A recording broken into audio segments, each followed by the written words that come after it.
Vamos lá, segundo livro dos Reis, capítulo de número 4, versículo do 1 em diante. Então diz assim: certa mulher, viúva de um dos discípulos dos profetas, clamou a Eliseu dizendo: o meu marido, seu servo, está morto. E o Senhor sabe que esse seu servo temia o Senhor Deus. Mas veio o credor a levar-me os meus 2 filhos como escravos. Eliseu perguntou à mulher: o que posso fazer por você? Diga-me o que é que tem em casa. E ela respondeu: esta sua serva não tem nada em casa a não ser um jarro de azeite.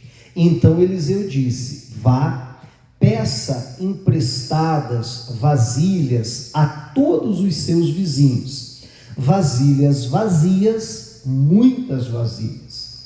Depois entre em casa e feche a porta atrás de você e dos seus filhos, e derrame o azeite em todas aquelas vasilhas e ponha à parte as que forem ficando cheias. A mulher foi embora dali e fechou a porta atrás de si e dos seus filhos. Estes lhe passavam as vasilhas e ela as enchia.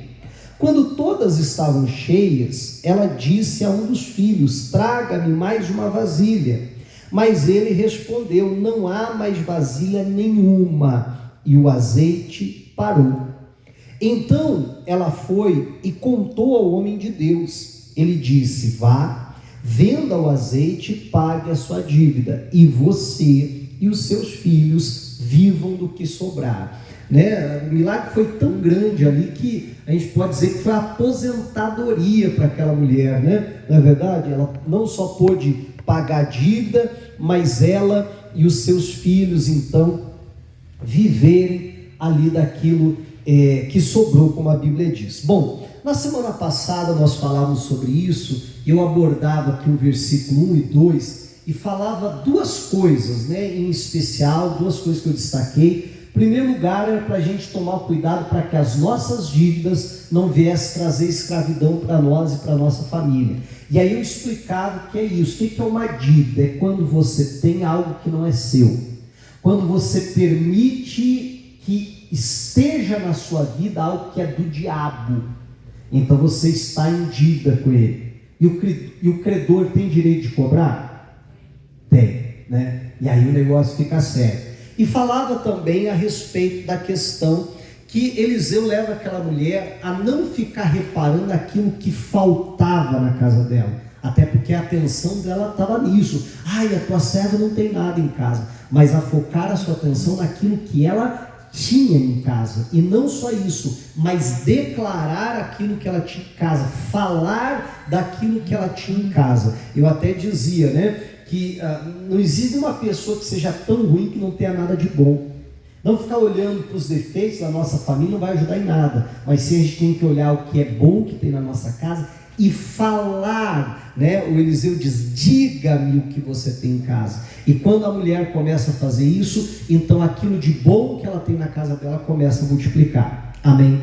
E nós aprendemos isso então na semana passada, o versículo 1 e 2. Hoje eu quero focar no versículo 3, para isso eu peço até que a gente volte para lá, eu vou ler novamente, Então o primeiro passo, vou assim dizer, para que o milagre viesse a acontecer, era: olha para aquilo que você tem em casa, e fale a respeito daquilo de bom que você tem em casa. Esse foi o primeiro passo. Mas aí vem o segundo passo. Como eu dizia, para o milagre acontecer é um caminho ali. O primeiro passo foi esse. O segundo, qual que é? Esse aqui, e hoje a gente vai focar nisso. Então Eliseu, é o versículo 3, tá? Então Eliseu disse: vá, peça emprestadas vasilhas a todos os seus vizinhos, vasilhas vazias, muitas vasilhas. Então vamos lembrar, a gente acabou de ler, que a quantidade de vasilhas que aquela mulher tinha é o que ia definir o tamanho do milagre dela, ou pelo menos a proporção do milagre dela. Nós lemos há pouco que ela diz para um dos filhos: olha, traga-me mais uma vasilha. O filho diz o quê? Não tem, acabou. Eu fico imaginando que eles devem ter usado pó de sorvete, até aquele pó de margarina, sabe? Né? Usou tudo que tinha lá, não tinha mais. Ele procura e diz: não tem mais nada. E aí o azeite parou. Então é muito fácil a gente concluir que se tivesse mais vasilhas, tanto mais azeite haveria. Amém? E se tivesse menos vasilhas, então a quantidade de azeite seria menor. Então a proporção do milagre daquela mulher ia depender de quantos vasos, quantas vasilhas, né? A corrigida chama de vasos, as aqui chamam de vasilhas, quantos vasos ela iria conseguir. E aqui que eu quero justamente lhe chamar a atenção, porque aquele milagre da mulher ia depender de quantos bons relacionamentos aquela mulher tinha. Porque ele diz: vá a todos os teus vizinhos. Você já imaginou aquela mulher coçando a cabeça dizendo: ih, aquela minha vizinha lá que nem fala comigo, que eu briguei com ela, aquela lá não vai me emprestar nenhuma. E aquela outra vizinha: não, aquela eu vou lá não, que aquela é muito chata, se eu for lá, meu Deus, eu não paro de falar, vai a manhã inteira. E aquela lá que eu briguei aquela vez também não vai me emprestar. Você está entendendo? Né? Então tudo dependia ali de quantos bons relacionamentos ela tinha. Vamos ser sinceros, olha só, né? Vê se a gente não é assim. Alguém bate na tua casa, pede alguma coisa emprestada, vamos pôr o vizinho, vamos pegar o caso aqui. E se você não tem um bom relacionamento com a pessoa, às vezes você nem quer entregar, nem quer emprestar, mas só para não dizer não, vou emprestar aqui alguma coisa. Aí pega o menorzinho, né? Aquele que diz assim: se não devolver também não vai fazer falta. Mas não é assim? Agora bate na tua casa alguém muito querido, alguém que tem um bom relacionamento, você gosta bastante da pessoa, diz: não, peraí, um só não, eu tenho uns dois aqui, peraí que tem mais um aqui, deixa eu desocupar para você levar também. É assim, não é? Então olha só aqui, o que ia definir o tamanho do milagre que aquela mulher ia viver era quantos bons relacionamentos ela tinha. E é sobre isso que eu quero lhe chamar a atenção hoje. O título da mensagem até de hoje é O Milagre dos Bons Relacionamentos. Eu não estou querendo dizer com esse título que o bom relacionamento é um milagre em si, mas sim do milagre que os bons relacionamentos eles podem trazer para nós, eles podem realizar na nossa vida. É muito interessante, isso aqui eu já falei várias vezes, me permita repetir mais uma, que Deus vai criando todas as coisas, e enquanto Deus vai criando, Ele vai passando por uma avaliação, e o resultado que Deus dá é: isto é bom. Isto é muito bom. Aí quando ele olha para o homem, ele diz assim: não é bom que o homem esteja só. Agora perceba que o homem tinha pleno comunhão, relacionamento com Deus. Ele podia se relacionar com os animais, ele podia pegar ali um gatinho, um cachorrinho, até um leãozinho se ele quiser, pegar no colo, chacoalhar, abraçar, verdade não é? Mas Deus diz: não, ele precisa se relacionar com alguém semelhante a ele, nem alguém inferior, que é os animais, nem alguém superior, que sou eu. Claro que todos esses relacionamentos são importantes também na nossa vida, mas Deus diz: o homem precisa se relacionar com alguém igual a ele. Não é eu que estou falando isso, não são os psicólogos que estão falando isso, não, é o próprio Deus que diz: gente precisa de gente. Amém? E Deus diz: eu vou, e não havia, só viu Adão, pessoa de criado Adão. Então Deus diz: eu vou criar a mulher para ser então alguém semelhante a ele, como a Bíblia diz, alguém que lhe seja idôneo, que lhe corresponda, e assim Deus criou então a mulher, para que o homem se relacionasse. O homem aqui no sentido genérico, né? de tanto o homem quanto a mulher. Então, olha só, se você olhar para o Novo Testamento, principalmente as epístolas, o assunto que mais é tratado ali é a respeito de relacionamento. Relacionamento não só com Deus, mas relacionamento entre as pessoas. O que a Bíblia gasta mais tempo ali, que os apóstolos gastaram para doutrinar a igreja, é fazer aquela crentarada se entender e saber conviver em harmonia. Verdade, não é? Então, para você entender a importância disso, assim como eu falava na semana passada que aquilo que era necessário para o milagre acontecer, Deus já havia de antemão colocado naquela casa, que era um azeite, também aquilo que nós precisamos para o milagre acontecer na nossa vida, Deus coloca em pessoas à nossa volta. Amém? Para nós aprendermos a interdependência. Eu dependo de você, você depende de mim. Uma pessoa depende da outra. Amém? Deus, ele age, ele faz justamente isso. Deus, ele nunca coloca tudo sobre a vida de uma só pessoa. Mas Deus coloca na vida de pessoas em sua volta para que umas possam ajudar as outras. A Bíblia fala que nenhum dom vos falta. Eu vejo alguns pregadores dizendo assim, que Deus deu todos os dons para todo mundo. Eu não, particularmente, não entendo dessa maneira. Quando Deus diz nenhum dom vos falta, Ele está se dirigindo à igreja. E Ele diz, eu coloquei em um esse dom, em outro aquele dom, em outro aquele lá, você está entendendo? De uma forma que a somatória não vai faltar nada. Por exemplo, a Bíblia diz, ide por todo mundo e pregai o evangelho a toda criatura. Quer dizer que cada um de nós precisa ir no mundo todo e cada um de nós pregar o evangelho para todas as pessoas? Não, isso seria simplesmente impossível. Amém? Mas a Bíblia está se referindo a gente como igreja. Então, um vai para lá, outro vai para lá, outro vai para lá, outro vai para lá. Não é assim? E cada um prega, então, nesses lugares. E a gente, como igreja, deve ir para o mundo todo e pregar o evangelho a toda criatura. Eu penso que é a mesma coisa aqui. Então, por quê? Porque Deus, como eu disse, nunca dá tudo para uma só pessoa, porque senão ela se ensoberbece, ela se acha autossuficiente. E nós precisamos aprender que aquilo que eu preciso, às vezes está justamente na pessoa que está ali do meu lado.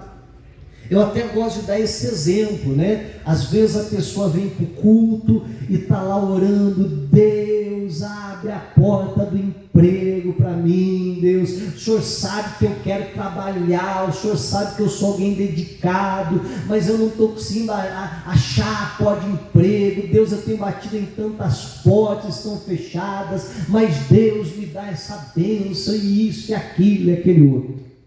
Aí, do lado dele, o irmão do lado está orando, Deus abençoe, Senhor, eu estou precisando tanto de um funcionário, alguém dedicado, Deus, Senhor, só aparece lá umas tranqueiras que só me dá dor de cabeça, Deus, eu tenho que dispensar antes mesmo de passar o tempo de experiência, Deus, eu estou precisando de alguém dedicado, que quer aprender, que quer uma oportunidade, eu vou investir nessa pessoa, Deus, manda alguém, Senhor, em nome de Jesus. O outro está lá, Deus, abre a porta de emprego, e o daqui está dizendo, Deus, eu estou precisando tanto de um funcionário. Acaba o culto, o pastor diz, amém, pessoal, Deus abençoe a todos, um olha para o outro, faz assim com a cabeça e vai embora.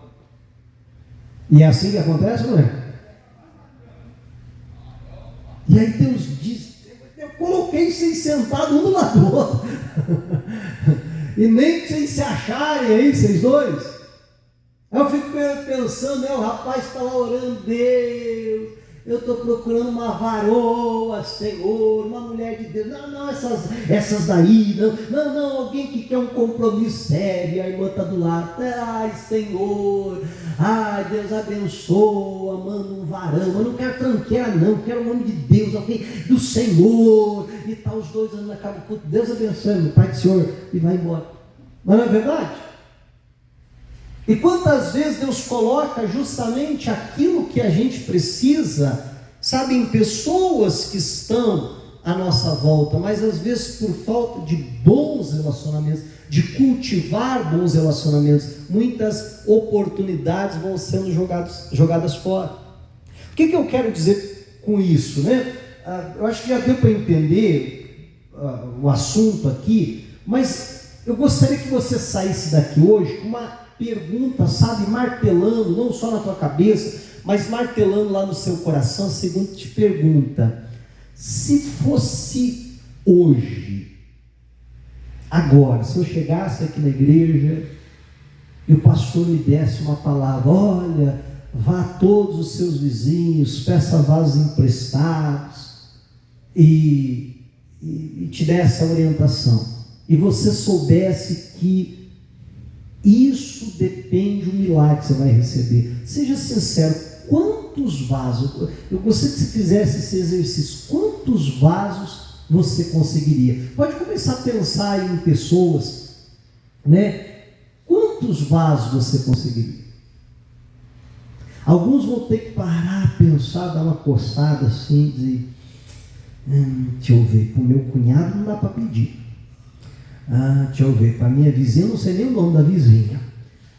Eu sou antipático, não cumprimento ninguém. Alguns vão ter que chegar à conclusão e falar assim, rapaz, eu acho que eu não conseguiria nem meia dúzia de vasos.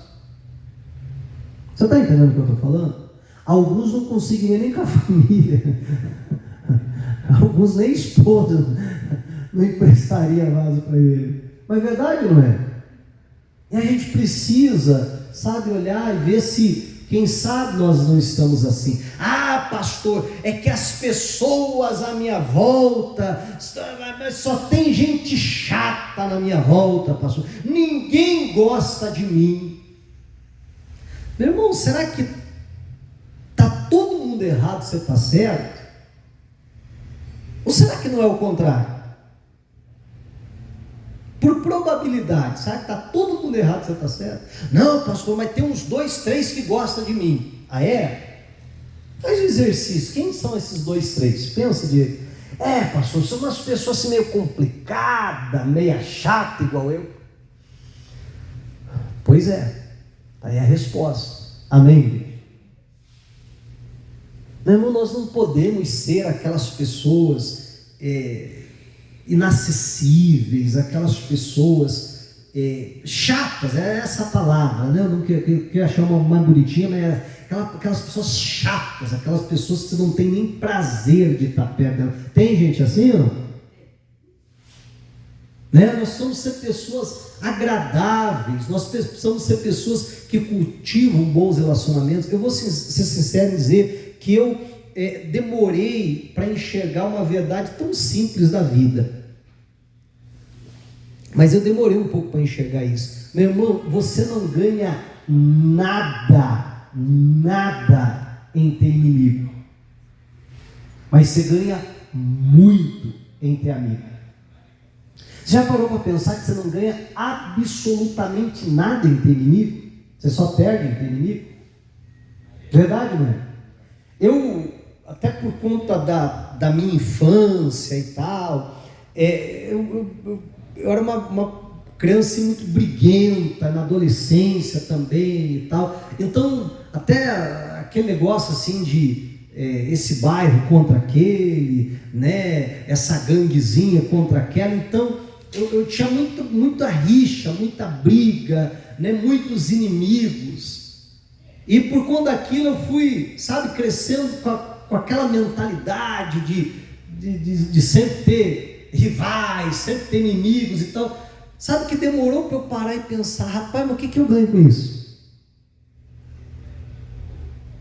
Verdade, né? Sabe aquela história assim, não, pastor, eu dou um boi para não entrar numa briga e dou uma boiada para não sair. Já ouviu essa história?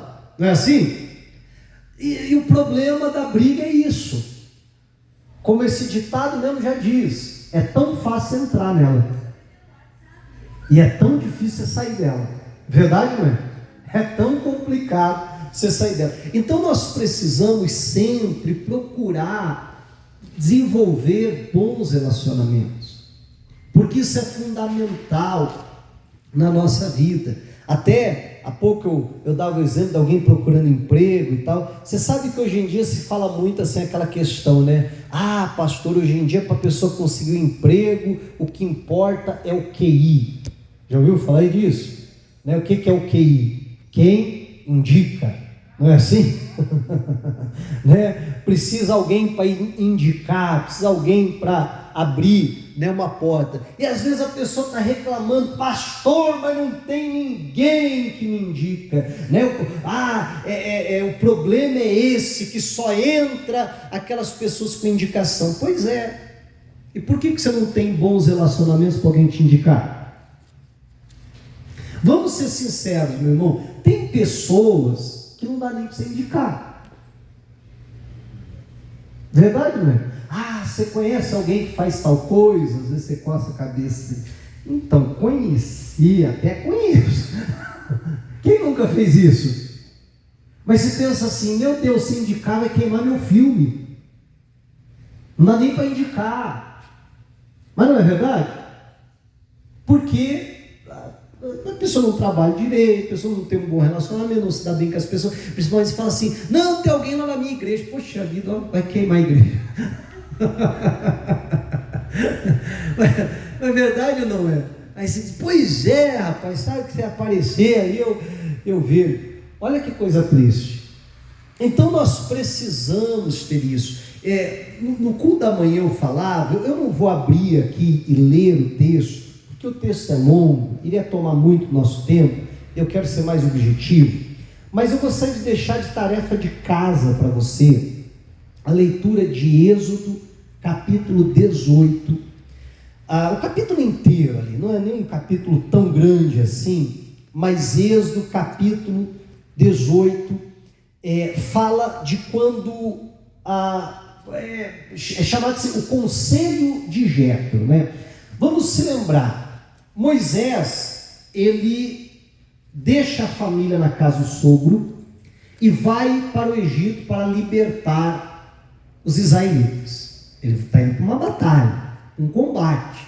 Ele deixa a família em casa, então por conta disso, quando liberta o povo, para tentar resumir a história, quando liberta o povo, está saindo com o povo, Jétro, a notícia chega até Jétro lá no deserto, que o que Deus havia feito lá no Egito, os milagres, as maravilhas, como havia usado a vida de Moisés, e Jétro então pega a mulher de Moisés, sua filha, os netos ali, e vai até o deserto ao encontro de Moisés. Chegando lá, os dois se reencontram ali, um reencontro muito bonito, né? Se você fizer a leitura do texto, espero que você faça, você vai ver como havia um bom relacionamento entre os dois, né? A forma que os dois se tratam, e aí Moisés conta tudo aquilo que Deus havia feito, e o Jétro fica muito feliz, ele diz, não, olha, Deus está acima de todos os deuses e tal, fica muito contente com aquilo. Bom, no dia seguinte, Moisés acorda cedo,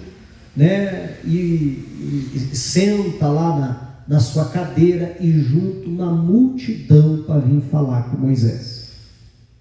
E a Bíblia diz que isso acontece desde o nascer do sol até o pôr do sol. Quer dizer, o dia inteiro Moisés está ali e aquele povo está diante dele. O Jétro chega para ele e chama a atenção de Moisés. O Jétro, ele diz assim, rapaz, vou falar aqui com as minhas palavras, rapaz, você está doido, você vai se matar e você vai matar todo mundo aqui, porque ninguém vai fazer mais nada. Você não faz mais nada, você só vai ficar resolvendo o problema desse povo. Por que está acontecendo isso? Não, aí Moisés diz, não, é que o povo vem até mim para eu julgar entre um e outro, quem é que tem razão, quem é que está certo, quem é que está errado. O povo vem até mim para eu dizer os mandamentos de Deus, né? Então eu acho que você já deve ter visto isso em filme e tal, né? Muitas vezes o rei fazia isso. Então chegavam duas pessoas e diziam, olha, o que aconteceu é isso, quem que está certo sou eu, é ele. Olha, segundo a lei, quem está certo é você tem que fazer isso, entendeu? Então está resolvido. Próximo, aquele saía, vinha mais dois, e assim ia. E Moisés passava o dia inteiro ali, era muita gente. E o Jetro diz: rapaz, você está doido, você vai se matar, você vai matar esse povo, você não pode agir assim, você precisa levantar pessoas, você precisa descentralizar o poder, não pode passar todas as decisões por você, você precisa delegar funções, levante, escolha homens de Deus, que rejeitam a avareza, né, para que não se tornem corruptos, para que não aceite suborno, para distorcer ali o direito, mas escolha pessoas assim e coloque alguns sobre 1000, outros sobre 100, outros sobre 50, outros para tomar conta ali de 10, e apenas as situações mais difíceis vêm até você, dessa forma. Aí ele até diz assim, quase como se dissesse: vai orar, vai ver se é isso aí mesmo. Mas ele diz: se você fizer isso, e se Deus te mandar, então você e esse povo vão poder sobreviver, subsistir. Se não, essa nação nunca vai para frente. Vocês vão passar o resto da vida aqui resolvendo picuinha nesse deserto. Amém? E a Bíblia diz que Moisés então faz justamente isso. Agora, o que eu quero lhe chamar a atenção, e por isso que eu estou falando dessa passagem bíblica, porque olha que interessante, né? Deus não falava com Moisés face a face? Não havia uma comunicação muito grande entre Deus e Moisés? Mas eu te pergunto, Deus falou tudo com Moisés? Não. Mas isso Deus falou com o Jetro, para o Jetro falar com Moisés, mas Deus não fala isso diretamente com Moisés. E a gente precisa entender que vai ter muita coisa que nós não vamos receber diretamente de Deus, mas que Deus vai dar para alguém para nos abençoar através daquilo. Até mesmo, repito, para nós não nos tornarmos soberbos, autossuficientes. Eu não preciso de ninguém, eu só preciso de Deus. Tolinho. Não entendeu nada como funciona o reino dos céus. Amém? Meu irmão, porque Deus não vai colocar tudo na vida de uma só pessoa, por mais de Deus que seja, por mais comunhão com Deus que tenha, Deus vai colocar na vida de outras pessoas que estão à nossa volta, para a gente aprender a ser dependente uns dos outros, a ouvir uns aos outros, a não ser soberbo, a não achar que a gente sabe de tudo. Amém, igreja? Então esse é o milagre dos bons relacionamentos que a gente precisa ter. É isso que a gente precisa praticar. A Bíblia diz, eu gostaria que você acompanhasse aí comigo, Salmo 133, por favor. Salmo 133.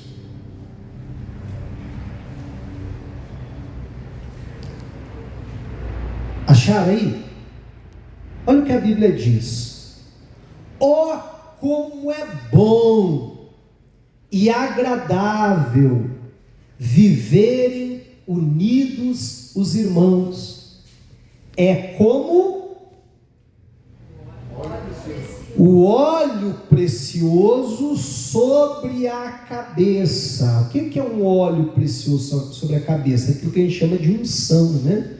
É como óleo precioso sobre a cabeça, o qual desce pela barba, a barba de Arão, e desce para a gola de suas vestes. É como o orvalho de Hermon, que desce sobre os montes de Sião.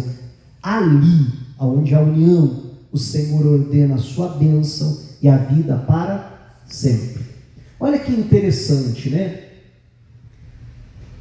Quanto mais bons relacionamentos aquela mulher tivesse, mais azeite haveria. Nesse texto, como é que a Bíblia descreve, ou como que a Bíblia assemelha, né, a união? Diz: é como o óleo, é como o azeite. Amém? Que é derramado. Eu acho que essa ligação, não é porque nada na Bíblia é por acaso, é à toa, Então a Bíblia está nos mostrando, meu irmão, que quando há união, o azeite multiplica, o azeite começa a descer. Quando há bons relacionamentos, o azeite vem, a unção vem. Voltando lá ao conselho do Jetro, como eu falava, perceba, meu irmão, que ainda hoje as grandes corporações, os grandes empreendimentos, né, as grandes empresas de sucesso, o que elas fazem? Elas seguem o conselho de Jetro, a descentralização do poder. Distribuir o poder. Olha, você vai tomar conta de 1000, você vai tomar conta de 100, você vai tomar conta de 10. Então, as questões mais fáceis de resolver, quem tomava conta? Os de 10. Aí, às vezes, chegava uma situação difícil, ele dizia: rapaz, você não sei resolver não. Pera aí, deixa eu falar ali com o líder de 100. Amém? E aí o líder de 100 disse: cara, esse negócio é complicado, hein? Não, pera lá, vamos falar com o líder de 1000. Chegava para o líder de 1000 e dizia: rapaz, isso aí nem eu não sei. Então vamos falar com Moisés. Aí o Moisés ia lá e resolvia. Agora tinha coisas que as cadeias ali, vamos assim chamar, ou a hierarquia mais abaixo podia resolver. Não precisava chegar no Moisés, alguém chegar no Moisés lá para dizer: então Moisés, a minha galinha passou para o terreno vizinho e botou um ovo lá, e aí, o ovo é meu ou é dele? Isso de 10 resolve, não resolve? Precisa chegar no Moisés isso? Não precisa. Você está entendendo? O de 10 pode dizer: o negócio é o seguinte, para a gente resolver isso aí, faz o seguinte: faz um omelete, convida teu vizinho, os dois comem, pronto, está resolvido. Amém? Por exemplo, você vai até numa loja mesmo, né? Aí vem o vendedor, te atende e tal, não sei o quê. Daqui a pouco se faz uma pergunta, ou se faz até uma contraproposta, alguma coisa assim, diz: pera lá que eu tenho que falar com o meu gerente, não é assim? E aí às vezes o gerente diz assim: então, pera lá que eu tenho que ver o encarregado aqui e tal. Porque há, né, se for uma multinacional, vamos dizer assim, ou uma grande empresa, então quanto maior há ali aquela cadeia de comando, né? A questão militar é assim, até da igreja é assim, né? Tudo por quê? Por causa daquele conselho então de Jetro. Ele diz: se você tentar centralizar tudo em você, você vai se matar, vai passar o dia inteiro aqui resolvendo picuinha. Amém? Olha que coisa interessante. Mas Deus não fala isso com Moisés, mas fala com Jetro. Aquilo que iria resolver o problema do Moisés estava no Jetro. E aí que é o milagre dos bons relacionamentos. Vamos falar a verdade: quantas vezes você está com um problema sério, não consegue resolver, e aí você até ora: Deus me dá uma luz, Deus me dá uma direção, Deus, Senhor, e não vem, Deus não fala, você não sabe o que fazer. E aí um belo dia você está conversando com alguém, às vezes você não está nem pedindo um conselho, você está conversando com alguém, papo vai, papo vem, chega naquele assunto, a pessoa diz: não, mas isso aí é assim, quer? Não, isso aí é assim, mas assim, rapaz, verdade, olha aí a solução. Ou um negócio bobo, quer ver um negócio bobo? Muitos de vocês sabem, mudei recentemente, até para um apartamento, então eu peguei uns vasinhos ali, plantei algumas coisinhas, e uma dessas coisas que eu plantei, que já tinha, era o manjericão, que eu gosto. E aí, tá feio o manjericão, coitado. Eu botava água, tal, não estava dando muito certo, né? Aí esses dias atrás, foi lá em casa o pastor Cristiano, foi o pastor aqui na igreja de mim, foi lá fazer uma visita, almoçar com a gente, e aí, papo vai, papo vem, a gente saiu ali, tem uma varandazinha assim, a gente saiu ali e tal, ele estava vendo ali as plantinhas, daí ele falou: então, manjericão, isso aqui você tem que quebrar aqui quando ele floresce, né? Você tem que quebrar aqui, senão ele não vinga. Daí ele falou: não, eu aprendi isso essa semana. Ele falou: tem manjericão lá em casa, eu aprendi isso essa semana. Se você não quebrar aqui, essa parte de cima, que é onde começam as florzinhas, as folhinhas ficam feias e tal. Aí foi ali, cauinho, assim, arrebentou, quebrou, tirou. Meu irmão, 2, 3, 5 dias depois, estava as folhinhas, né, que é o que você usa, estava tudo novinho. Aí eu lembrei disso até semana passada, porque semana passada eu fui lá ver como é que estava e tinha crescido de novo, saí arrancando de novo. Agora eu aprendi. Mas você perceba como, sabe, quantas vezes aquilo que você precisa, Deus coloca uma pessoa perto de você. Agora você já imaginou o Jeto chegando, dizendo: Moisés, o que você está fazendo? Você não pode fazer isso.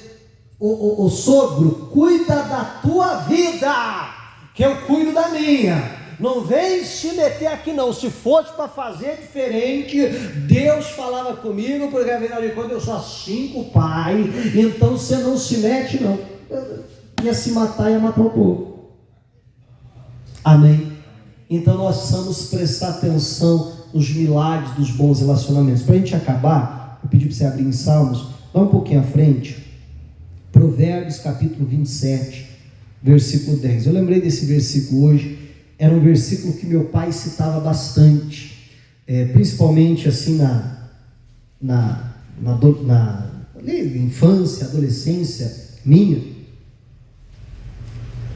Eu vi diversas vezes meu pai citando esse versículo, a última parte lá dele, né? Então diz assim: não abandone o seu amigo, nem o amigo do seu pai. Sabe aquelas amizades de família, que era amigo do pai, que ficou amigo do filho, aí nasceu o filho, fez amizade, assim fica, né? Parece família já, né? Não vá na casa do seu irmão no dia da adversidade, né? Alguns comentaristas bíblicos, eles citam que a Bíblia está dizendo aqui, que no dia da adversidade, por exemplo, até quando a pessoa mesmo empobrecia, alguma coisa assim, e eu tinha uma dívida comigo, então a pessoa podia entrar na casa e escolher alguma coisa. Isso aqui é meu para pagar a dívida. Tinha esse direito, né? E a Bíblia está dizendo: olha, no dia da adversidade do teu irmão, perdoa a dívida dele lá, não entra na casa dele e faz isso não, né? É nesse sentido que a Bíblia está dizendo. Aí essa última parte que meu pai citava bastante: mais vale o vizinho perto do que o irmão longe. Do que a Bíblia está dizendo aqui? Está dizendo de cultivar bons relacionamentos. Não abandone um amigo. A Bíblia até cita em outra passagem: em todo tempo amo o amigo, e na angústia nasce o irmão. Né? As maiores amizades são forjadas justamente nos momentos de adversidade, nos momentos mais difíceis. Você diz: poxa vida, eu passei por aquilo e aquela pessoa ficou do meu lado, aquela pessoa me ajudou. Olha, fulano, eu posso contar com ele, aquele é amigo de verdade. Não é assim? E na hora da adversidade nasce o irmão. Só que vem a Bíblia e diz assim: olha, mais vale o vizinho perto do que o irmão longe. Eu confesso que é muito simples de você entender do que a Bíblia está falando. Mas eu, como era muito novinho, era criança, acho que era meio tapadinho também, e eu lembro que meu pai falava isso várias vezes. Eu entendi né, dentro do contexto que ele estava falando, eu entendi, mas certa vez eu perguntei: como assim? Que história é essa? E eu lembro do meu pai explicar, né, a forma que ele explicou. Ele disse assim: vamos supor que você fique doente, né? Aquele tempo a gente morava num lugar muito ermo, assim, então, né, tinha assalto, a residência e tal, ou você passa por algum perigo, por alguma coisa. Vale muito mais um vizinho seu que está aqui do lado do que você ter um parente a 50 quilômetros de você. Aí você está passando mal, deixa eu ligar para o meu vizinho: fulano, eu estou passando mal, vem me ajudar. Ele mora a 50 quilômetros de você. Até ele vir te pegar, te levar para o hospital, você já morreu. Verdade, não é? Mas vale numa hora como essa, o vizinho que está ali do lado: vizinho, eu estou morrendo, me leva para o hospital. Ele pode te ajudar muito mais do que alguém de sangue. Amém? Né? Então nós precisamos, e repito que eu penso que esse texto está falando de como nós cultivarmos bons relacionamentos. E aí eu reforço a pergunta, sabe, seja sincero com você mesmo, analise, pense: poxa vida, se hoje, precisar hoje, quantos vasos eu conseguiria? Quantos bons relacionamentos eu tenho? Como que é o meu relacionamento na minha vizinhança? Como que é o meu relacionamento com os meus colegas de trabalho? Como que é o meu relacionamento com as pessoas de uma forma geral, com a atendente da padaria que eu frequento, com tal atendente de algum lugar que eu vou, enfim. Como que é o meu relacionamento com essas pessoas? Eu lembro de uma ocasião que a gente estava até num restaurante, acho que, se eu não me engano, foi isso. A gente foi pegar uma marmita, né? E na hora o rapaz assim começou a cortar as carnes, a gente sempre conversava com ele, brincava com ele e tal. E aí ele começou a falar assim, não, pai, tá colocando muito, não, vou colocar caprichado aqui. Aí ele disse, não, tem gente que chega aqui pra gente e não dá nem bom dia. Trata a gente assim com ar de superioridade. Aí a gente põe bem pouquinho. Só para dizer que pôs, mas quando a pessoa é educada e tal, não sei o que, trata a gente bem, aí a gente capricha mesmo. Aí, meu irmão, veja que até nisso, mas não é verdade? Até nisso tem o milagre dos bons relacionamentos. Então, que em nome de Jesus Cristo, saia daqui hoje com essa pergunta. E se você se pergunta assim, pastor, eu preciso ser sincero, eu acho que eu arrumava meia dúzia de vasos e olha lá. Então que você possa dizer, deixa eu mudar, deixa eu cultivar bons relacionamentos. Quem sabe alguém que há muito tempo até você se mudou, alguma coisa, você até perdeu o contato com a pessoa. Quem sabe você mandar uma mensagem, você conversar, fulano, rapaz, que saudade, está lembrando de você hoje, amém? Principalmente, como nós acabamos de ouvir, aqueles que estão perto de nós, em nome de Jesus Cristo, porque isso é abençoador, porque Deus trabalha assim. Aquilo que nós precisamos, Ele não vai colocar tudo sobre a nossa vida, mas Ele vai colocar nas pessoas que estão à nossa volta, para que aquelas pessoas sejam usadas por Deus para nos abençoar, assim como Deus vai colocar muita coisa na nossa vida, para que Ele nos use para abençoar outras pessoas, e assim o reino de Deus possa crescer, e assim bons relacionamentos possam ser cultivados, em nome de Jesus, amém? Diga a glória a Deus, e vamos aplaudir a Jesus.